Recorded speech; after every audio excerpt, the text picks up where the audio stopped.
Okay, we're rolling, ladies and gentlemen, from ESL 18. Welcome, welcome to Adventures in Technology. Welcome to my home studio here. I'm going to introduce compare contrast essays for you today. So first off, what is it? Well, basically, it's when you compare two things. Even though it's called a compare contrast essay, you're really going to contrast things. You're really going to show how two things are different. Because if you just talk about how things are the same, you really are not leaving yourself a lot to talk about in the supporting sentences of your paragraph. But if you talk about how things are different, well, then that's basically your support. You say, well, the first thing is like this, but the second thing is like this. Don't worry, I'll show you how this works. So most of the time when you're comparing things, there's going to be some very obvious connection between the things that you're comparing. For example, in an English class, you may be asked to compare two stories written by the same author. Or you may be asked to compare two stories dealing with the same subject. For example, it could be based on a war, and maybe one story is from one side's perspective of the war, and the other story, same war, but from the other side. So, or maybe it's a soldier versus a civilian perspective. Maybe you'll be asked at some point in your college career to compare a movie to a book, right? The movie has to cut out a lot of things. They can't get into all the detail the book does. That would be an example. We're going to look at food, and you'll see that in a minute, and we're going to use pictures. So how do I do it? When you're given the two different things to compare, the first thing you're going to do is think about it. You could say analyze them. But basically, you need to figure out the best ways to contrast the two different items, stories.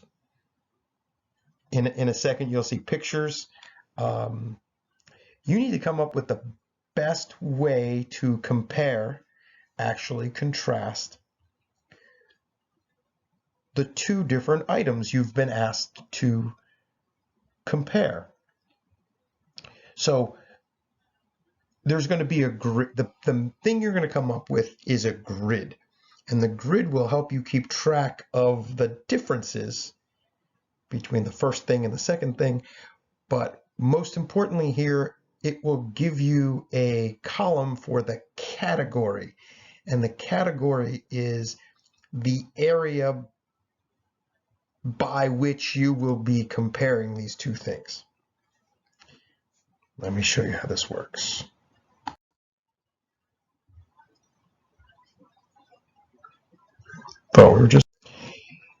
So I have to break this presentation into two videos. That was not my intention, but that's just how it goes. So before we leave part one, this is the template. I need to show you this here. You'll see it again in the second half. But basically, this is the point-by-point method. What you're going to do after you've thought about it and after you've picked the category that you're going to use to compare your first thing to your second thing, the category is what becomes your topic sentence.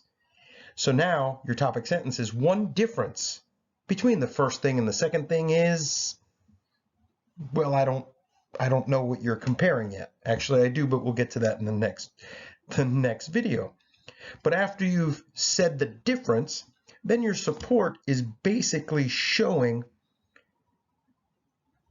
what the first thing is like.